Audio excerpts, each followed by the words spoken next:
Puji syukur marilah kita panjatkan hadirat Allah Subhanahu wa taala karena berkat rahmat dan hidayahnya alhamdulillah kita semua dapat hadir dalam acara diseminasi budaya positif. Kedua kalinya sholawat serta salam marilah kita curahkan kepada junjungan kita Nabi besar Muhammad. Yang terhormat Bapak K3S, alhamdulillah bisa berkenan hadir. Yang terhormat Ibu Kepala Sekolah SD 1 Cibeber yang sudah hadir, serta Bapak Ibu guru hebat yang sudah hadir dalam acara budaya positif. Sebagai pembuka, marilah kita bersama-sama mengucapkan basmalah.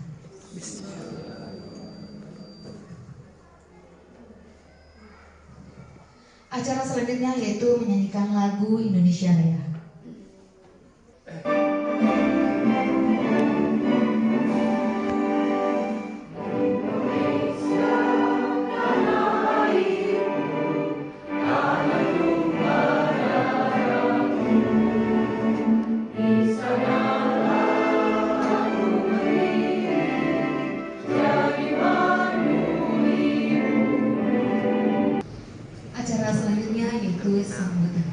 Sambutan akan disampaikan oleh Bapak K3S. Kepadanya dipersilakan.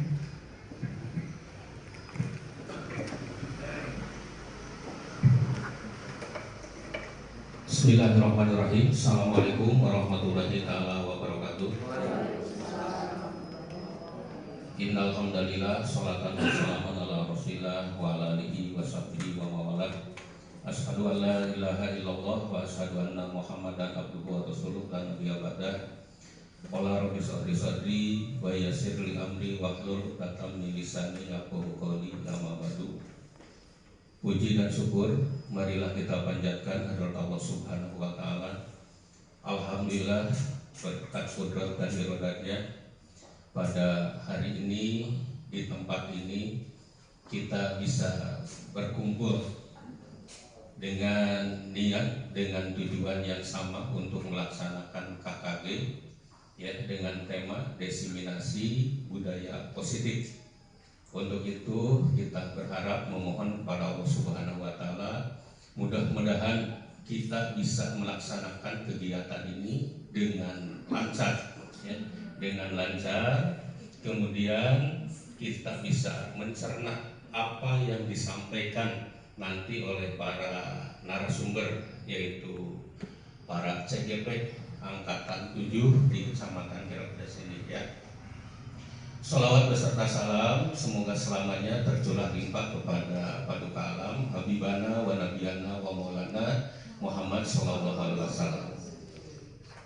Ibu Kepala Sekolah SDN 1 Cibeber yang saya hormati, pembawa acara yang saya hormati, Bapak Ibu guru kelas atas kelas 4, 5, 6 dari semua sekolah se-Kecamatan Kirapedes yang saya hormati. Pada kesempatan ini, sebagaimana yang saya sampaikan tadi, Bapak Ibu akan mengikuti kegiatan ya, kegiatan yang dipandu oleh para CGP, calon guru penggerak angkatan 7 di Kecamatan Kirapedes, dengan tema ya, dengan temanya diseminasi ya untuk budaya positif. Budaya positif ini melaksanakan aksi nyata. Oleh karena itu saya berharap kepada kalian, kepada Bapak Ibu semuanya, Bapak Ibu guru semuanya, supaya hal ini menjadi motivasi terutama kepada mereka yang masih berusia di bawah 50 tahun supaya bisa masuk untuk menjadi calon guru penggerak. Kemudian kita bersyukur pada saat ini di Kecamatan Kirapedes sudah ada beberapa orang, baik itu angkatan sebelumnya dan juga yang sekarang. Nah, pada kesempatan ini kita mempunyai suatu istilahnya suatu kebanggaan, ya, kebanggaan khususnya untuk Kecamatan Kirapedes. Kemudian juga kita mempunyai suatu keuntungan dengan adanya mereka yang menjadi CGP di sini. Kita bisa menerima materi yang insya Allah ini akan sangat bermanfaat untuk bisa kita kembangkan di sekolahnya masing-masing. Selamat mengikuti kegiatan ini ya, mudah-mudahan tadi pun dikasih kelancaran, kesuksesan ya. Yang selanjutnya dengan ucapan Bismillahirrahmanirrahim, kegiatan KKG dengan tema ya budaya positif pada saat ini saya nyatakan dibuka secara resmi.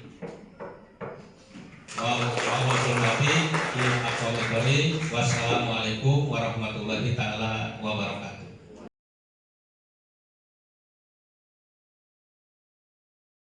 Assalamualaikum warahmatullahi wabarakatuh.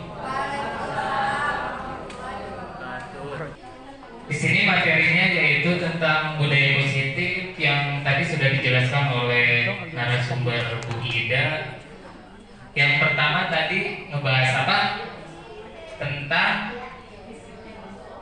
Tentang apa tadi? Budaya di sekolah itu.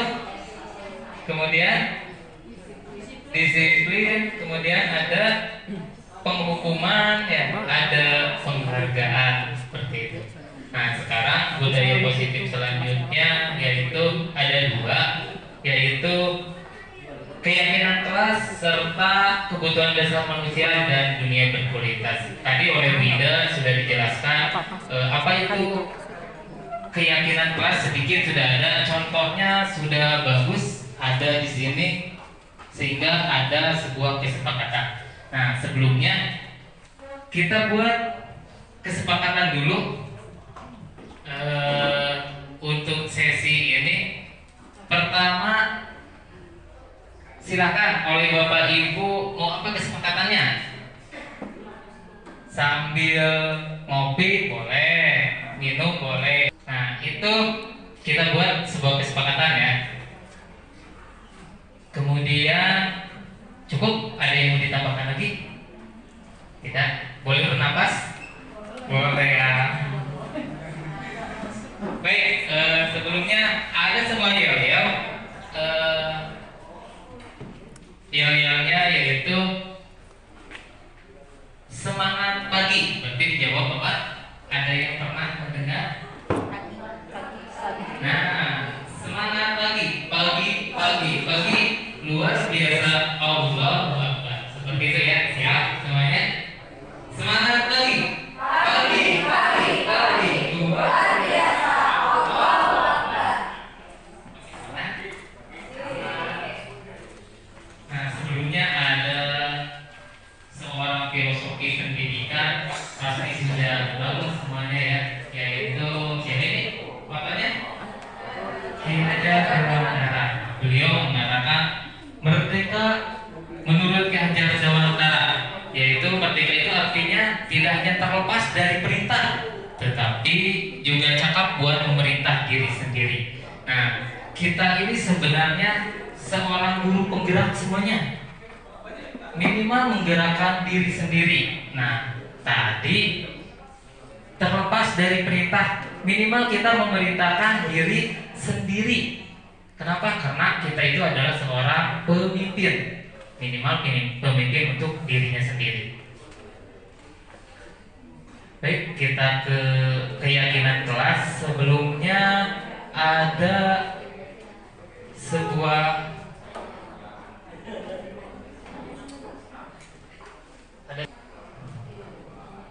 nanti di materi ada di sini soal, ada 5 soal. Yang pertama ini 1 sampai 4. Dinda seorang anak kelas 3 SD. Begitu tiba di rumah sepulang dari sekolah, menangis dan mengadu pada ibunya bahwa dia benci pada Ibu Rani. Nah, tadi kan dijelaskan ya oleh Ibu Ida, bila kita selalu menghukum anak, bisa jadi anak itu benci kepada kita sebagai guru. Nah, di sini ada kasus seperti ini. Menurut Anda, kebutuhan apa yang berusaha dipenuhi oleh Dinda jika jawabannya seperti ini? Nomor 1, ibu guru bilang aku tidak boleh bersenandung sewaktu mengerjakan tugas. Katanya, kelas harus tenang, tidak ada suara, kan gak seru jadinya. Nah, silahkan dijawab. Di ini ada A, penguasaan, B, kebebasan, C, kesenangan, D, cinta dan kasih sayang. Kita nomor 2, ibu guru tidak menyapaku hari ini, padahal aku pakai jepit rambut baru. Silahkan, mau cinta dan kasih sayang, penguasaan, kesenangan, kebebasan. Cepat ya kalau ini. 3, aku sebel gambarku tidak rapi, malah ibu guru nunjukin ke teman-temanku di depan kelas.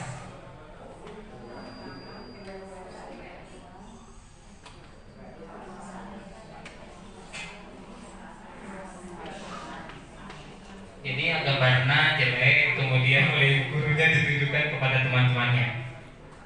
Sudah?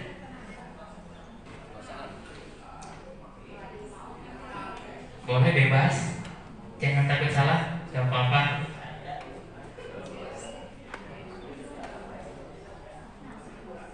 1, 2, 3, 4. Aku bosen, masa belajarnya cuma gitu-gitu aja. Dengerin ibu guru aja. Mau A, B, C atau D? Nomor 5. Di sini ada sebuah kata-kata kebijakan. Yang pertama, kesehatan, keamanan, menghormati orang lain, berkomitmen, tanggung jawab, keselamatan dan bersabar. Ada 6 kata ya. Nah, silakan isi pertanyaan di bawah sesuai dengan kata-kata kebijakan di atas. Boleh dengan kebijakan yang lain tidak apa-apa, mau diganti atau ditambah. Ini hanya contoh saja 6 kebijakan. Nanti akan ketemu di materi.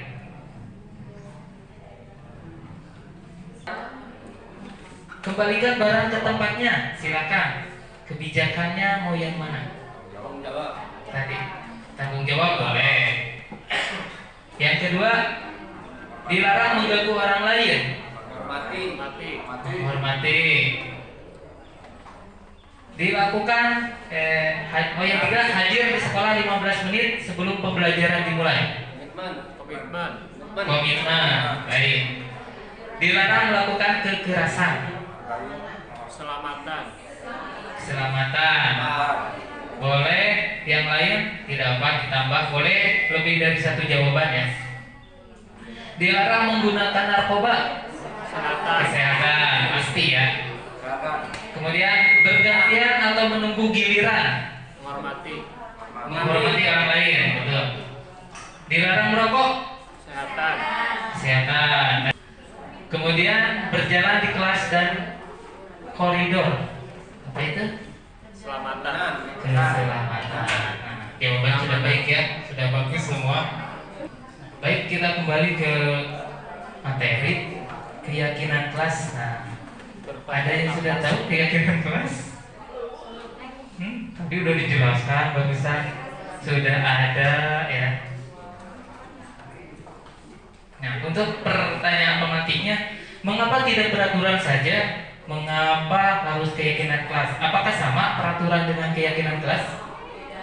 Beda ya. Nah, kalau beda apa? Kalau beda peraturan dan keyakinan sama. Tapi tidak sama. Katanya sama atau 11, 12 atau 1 juga. Adik kakak gitu.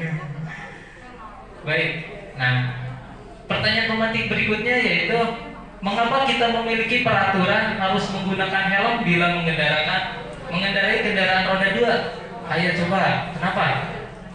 Lindungi Untuk keselamatan. Kemudian Yang kedua, mengapa kita memiliki peraturan 3M, menggunakan masker, mencuci tangan, dan menjaga jarak 1,5 meter. Itu untuk kesehatan. Yang ketiga, mengapa kita memiliki peraturan harus datang tepat waktu pada saat mengikuti pelatihan?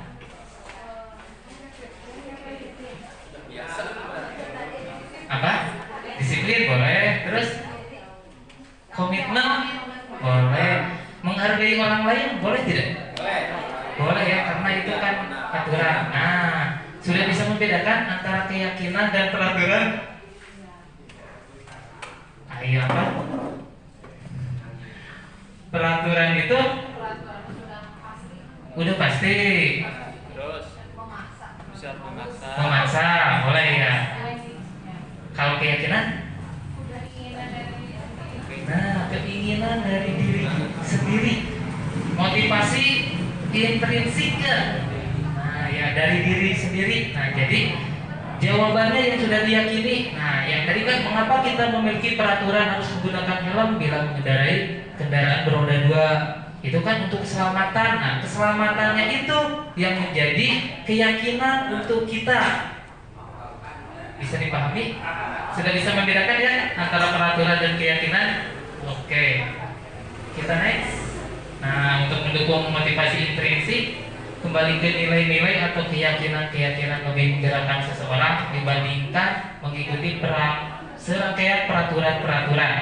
Nah, di sekolah atau di kelas kita buat sebuah keyakinan, jangan peraturan, agar timbul motivasi dalam dirinya. Kalau sudah diyakini, insya Allah anak-anak akan senang dalam pembelajarannya. Kenapa? Karena di kurikulum Merdeka itu kita harus mendukung ke peserta diri atau mendukung ke peserta didik atau berpihak kepada murid. Itu kata Ki Hajar Dewantara. Nah, sekarang diterapkan. Kita harus berpihak kepada anak. Jangan kita sebagai guru seenaknya seperti itu. Kadang-kadang tadi kan ada belajarnya seperti itu saja, bosan. Nah, anak itu pasti seperti itu. Kita sekali-kali belajar di luar kelas tidak apa-apa, tapi kita harus membuat keyakinan kelas yang sudah disepakati agar berjalan dengan baik.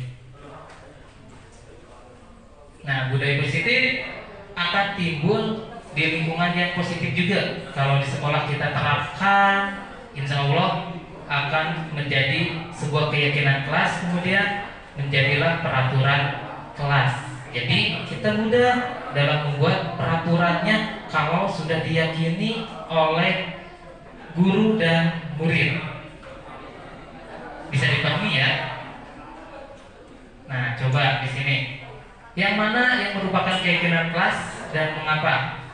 Yang sebelah kiri datang tepat waktu, mengucapkan salam, menjaga kebersihan sekolah, berdoa sebelum dan sesudah kegiatan, aktif dalam pembelajaran, kemudian tertib. Yang sebelah kanan, kesepakatan kelasnya, kami guru dan murid yang saling menyayangi, kami murid yang semangat belajar, kami murid yang peduli dengan teman-teman, atau semuanya keyakinan kelas, atau semuanya peraturan.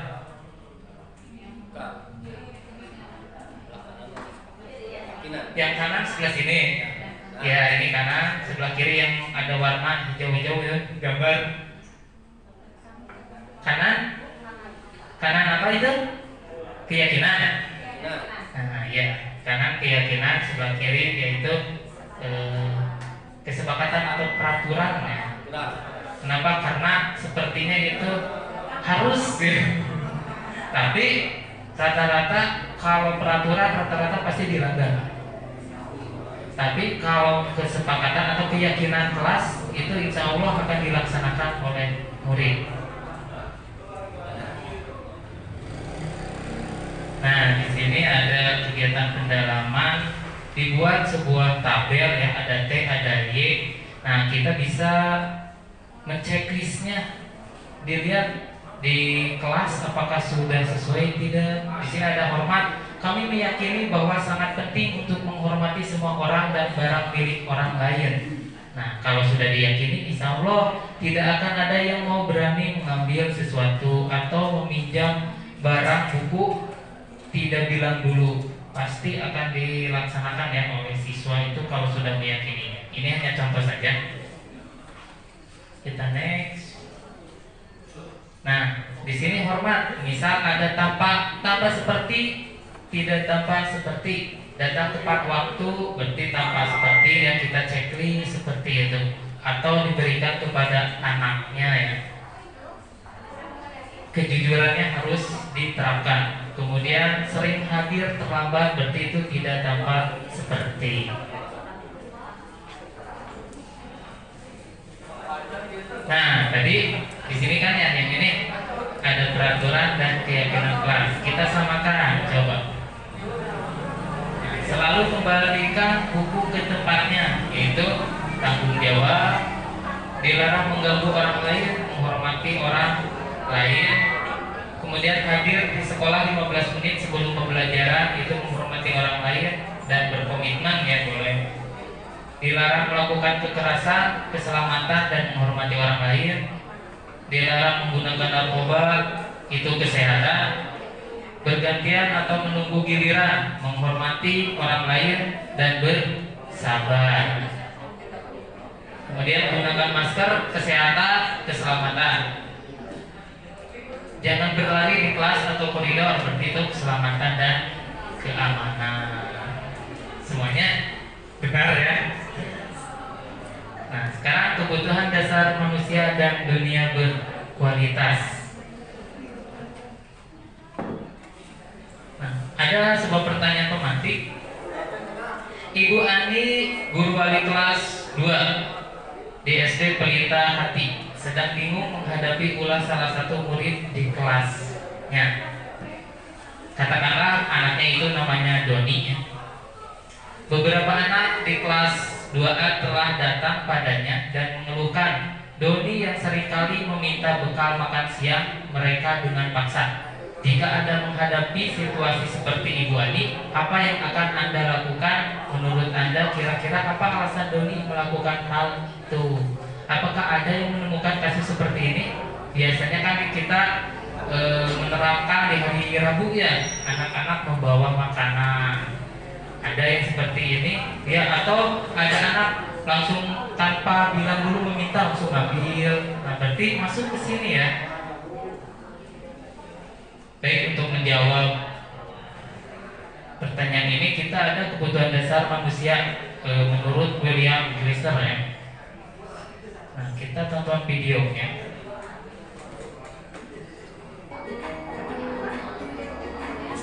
Kurang lebih 10 menit ya.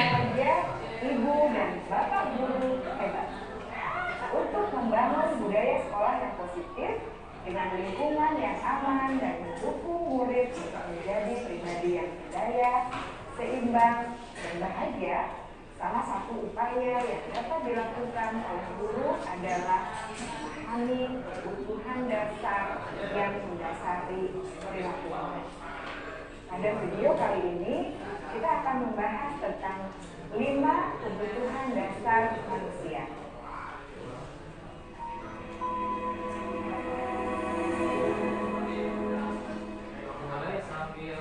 Di hasil wawancara, dalam salah satu kutipannya menyatakan, kita ambil contoh perbandingannya dengan hidup tumbuh-tumbuhan. Seorang petani dalam hakikatnya sama kewajibannya dengan seorang pemilik yang mengatakan hanya dapat menuntut kebenaran.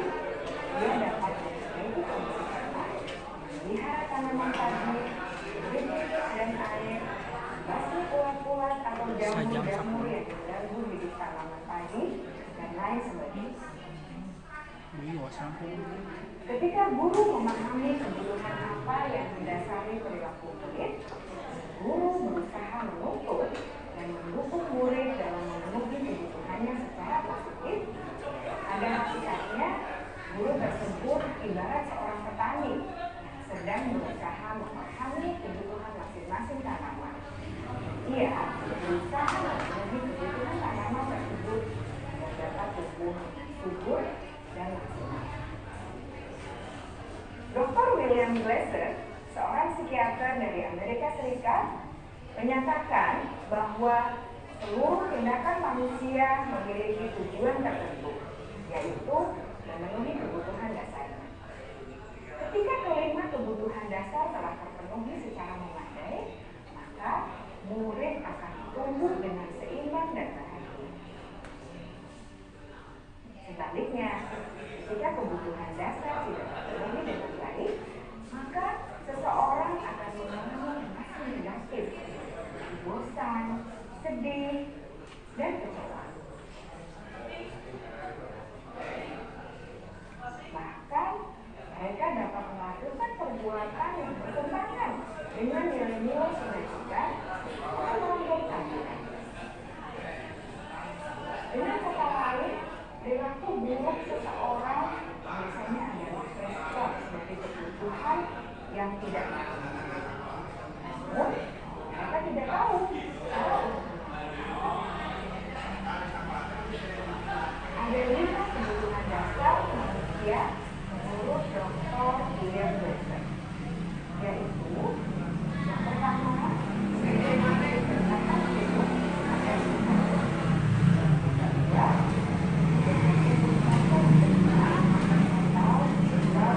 Yang kedua, ketiga, kebutuhan akan kebebasan atau freedom.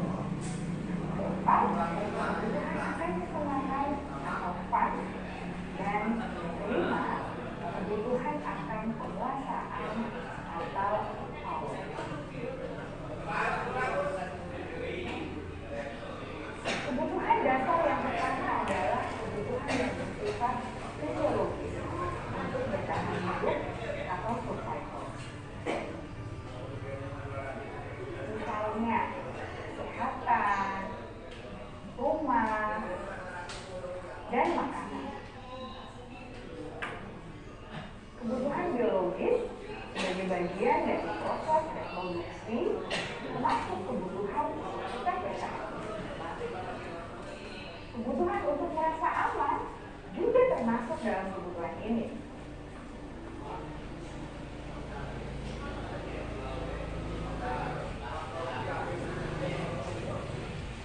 Agar murid dapat belajar dengan baik, yang mereka akan merasa aman, pangan, sandang, dan papan harus terpenuhi. Bagaimana mungkin mereka dapat belajar dengan baik bila mereka datang ke sekolah dengan perut yang lapar atau bila rumah mereka kebanjiran?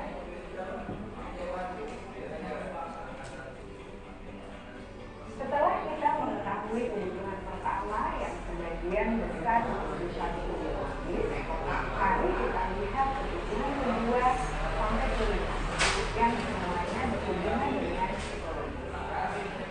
Mari kita lihat kebutuhan yang kedua, yaitu kebutuhan akan perasaan diterima oleh kelompok atau komunitasnya atau kebutuhan love and belonging. Kebutuhan ini meliputi keinginan untuk tetap terhubung dengan orang lain, teman, keluarga, teman kerja, dan kelompok di mana kita terjadi.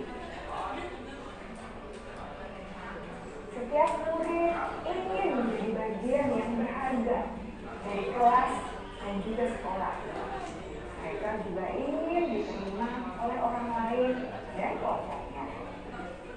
Bahkan, murid yang terlihat paling cuek pun jauh di dasar hatinya pasti ingin merasa. Sebagai guru, seharusnya kita dapat menerima murid kita apa adanya, sesuai dengan kodratnya. Karena setiap murid adalah unik. Mereka memiliki kekuatannya masing-masing, sehingga guru seharusnya bisa menciptakan kesempatan untuk murid kolaborasi dan memiliki ikatan emosi satu sama lain. Murid-murid yang memiliki kebutuhan yang besar untuk merasa diterima, biasanya mereka belajar karena suka pada gurunya. Mereka juga suka bekerja dalam kelompok. Kebutuhan yang ketiga adalah kebutuhan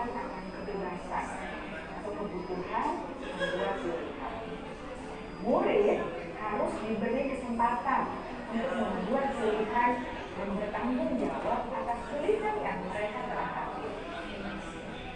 Beri mereka kebebasan bukan berarti membiarkan mereka melakukan apa saja yang mereka mau. Melainkan lebih memberi mereka kesempatan untuk membuat pilihan. Menyuarakan pendapat mereka dengan percaya diri dan memberi mereka kesempatan untuk mencoba hal yang baru. Pembelajaran dengan metode yang beragam dan menarik juga akan memenuhi kebutuhan murid tentang kebebasan ini. Pembelajaran berdiferensiasi di mana guru menyediakan beberapa jenis tugas yang bisa dipilih oleh murid sesuai minat mereka sangat baik untuk mengembangkan murid menjadi lebih mandiri dan memiliki motivasi internal. Karena kebutuhan akan kebebasan pada dasarnya adalah kebutuhan untuk mandiri, memiliki otonomi, memiliki pilihan, dan mampu mengendalikan arah hidup.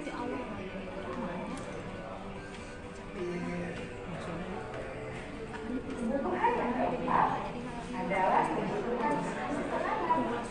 Bayangkan Bapak Ibu hidup tanpa rasa senang, siapa menjadikannya? Glasser menghubungkan kebutuhan akan kesenangan dengan belajar. Jangan sepelekan kebutuhan murid untuk merasa senang di kelas.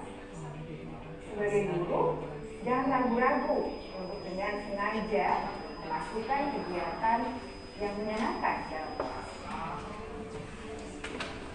Murid-murid dengan kebutuhan dasar kesenangan yang tinggi ingin menikmati apa yang mereka lakukan.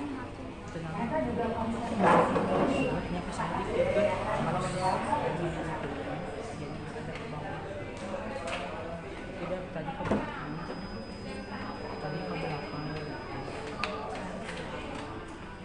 Pas posisi video itu Kebutuhan yang kelima adalah kebutuhan akan kekuasaan.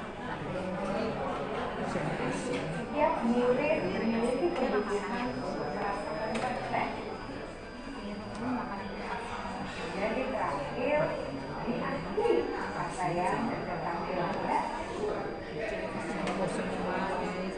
Menyenangkan, bisa membuat dampak dan pengaruh dan memiliki masalah. Mereka sebaiknya diberi kesempatan dan membuat perhiasan tentang hal-hal yang itu dan jenisnya. Bagaimana? Seru nonton videonya?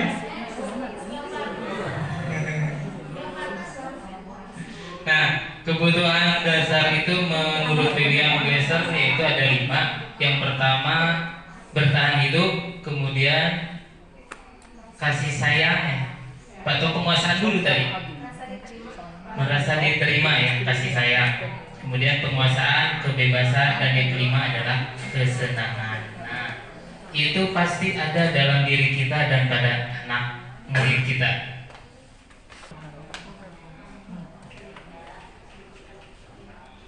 Yang ini ya. Baik, kita lihat jawabannya. Yang pertama mana ya? Yang paling bawah jawabannya. Nah, yang pertama itu adalah kesenangan. Kesenangan bisa dicek. Yang kedua itu adalah cinta dan kasih sayang. Oh, sayang ya, itu bukan saing ya, salah. Yang ketiga itu adalah penguasaan, dan yang keempat adalah kebebasan. Ya, baik, terima kasih atas perhatian dan kerjasamanya. Materi berikutnya akan disampaikan oleh Bapak Rendra. Ditutup. Wassalamualaikum warahmatullahi wabarakatuh. Kalau kotor harus bagaimana? Oh, mungkin Pak harus ada piket, harus membawa kantong plastik. Biarkan mereka bersuara. Kalau sudah mereka bersuara, kita kesepakatinya semua dalam kelas. Oke, kita akan membawa kantong plastik karena untuk tidak kotor atau lain sebagainya. Kalau sudah menjadi sebuah kesepakatan kelas, apabila ada yang melanggar, kita kembalikan lagi.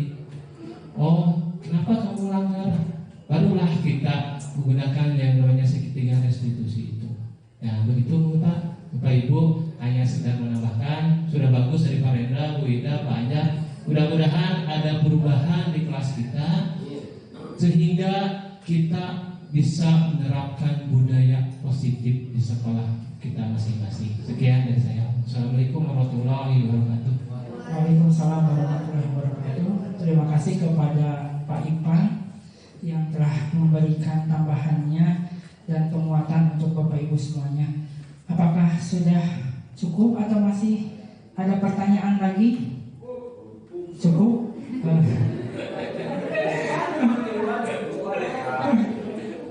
Supaya terdengar. Terdengar.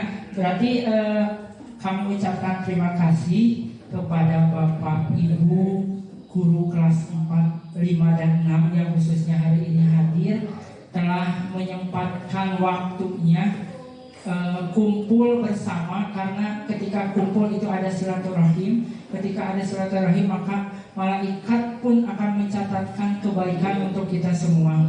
Amin. Dan ketika bersilaturahim juga akan bisa menghapuskan, salah satu menghapuskan dosa kita, dan mudah-mudahan ada pembelajaran untuk kita semua.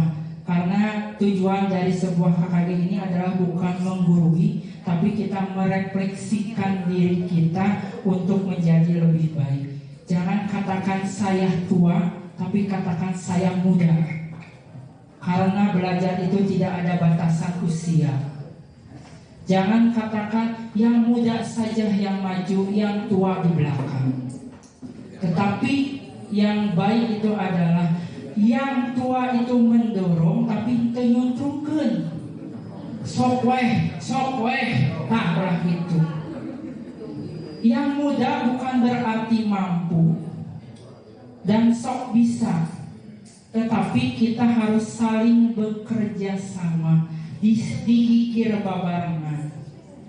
Jadi ulah ayaan, walaupun secara Ki Hajar Dewantara itu apa Bu semboyan dari Ki Hajar Dewantara?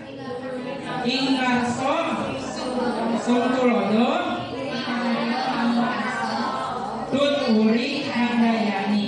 Walaupun ada istilah di depan, di tengah, di belakang, tanpa di belakangnya lain nyuntukkeun. Sok weh memuja ayeuna mah, sok weh sanes kitu Bu, karena yang muda pun perlu dibimbing oleh para senior. Betul yang bidaya Panjar, dan yang muda pun perlu dukungan dari yang senior.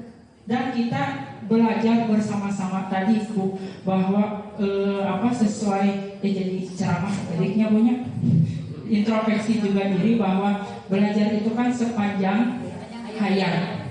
Berarti kewajibannya apakah untuk yang muda saja atau yang tua saja atau untuk semuanya?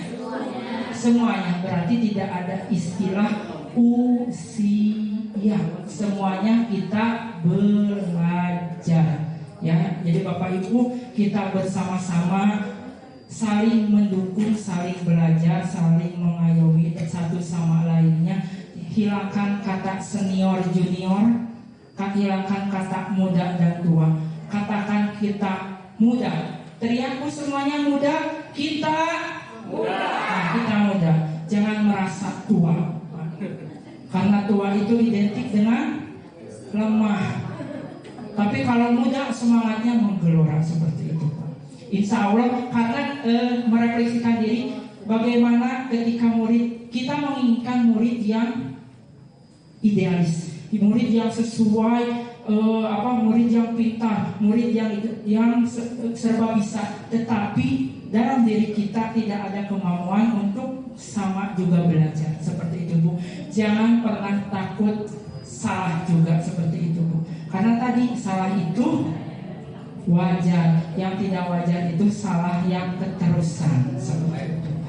Mungkin dari saya cukup sekian. Mohon maaf bila ada kata yang kurang berkenan di hati Bapak Ibu. Semoga kita bisa berjumpa di lain waktu. Wabillahi taufiq wal hidayah. Wassalamualaikum warahmatullahi wabarakatuh. Saya serahkan kepada sekaligus pembawa acara Bu Ida, silakan. Terima kasih kepada Bapak Dr. Sugiono, narasumber yang ketiga. Nah, narasumber yang kedua Bapak Anjar Puji Raharjo ya, yang memang sangat-sangat ini ya, menarik sekali gitu, tidak membosankan. Nah, mudah-mudahan ilmu yang sudah disampaikan kepada Bapak Ibu semuanya bisa dilaksanakan di sekolah masing-masing. Nah, seperti tadi ya Bapak Rendra menyampaikan, belajar itu sepanjang hayat ya. Nah, kita tidak berhenti belajar ya meskipun sudah tua ya.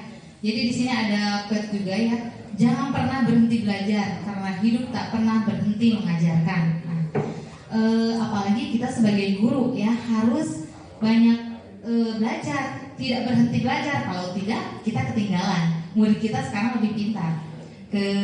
Kita ke internet saja ada teks, bertanya ke teks. Nah itu dari mulai teks itu sudah menjawab sendiri, lebih pintar dari kita. Kalau misalnya kita tidak mengikuti, apalagi zaman sekarang memang sudah serba digital, serba maju. Kalau misalnya kita tidak belajar, tidak mengikuti zaman, ya lihat saja sudah terasakan sekarang pun. Baik Bapak Ibu, sebagai penutup, marilah kita bersama-sama membacakan hamdalah. Ya, mungkin cukup sekian ya. Jika ada kekurangan, saya mohon maaf. Jika ada kelebihan, mohon dikembalikan. Gitu ya. Aku rada tong serius tuh. Ya, sekali lagi mohon maaf bila ada kesalahan, tapi sepertinya tidak, karena perempuan selalu benar. Saya tutup. Wassalamualaikum warahmatullahi wabarakatuh.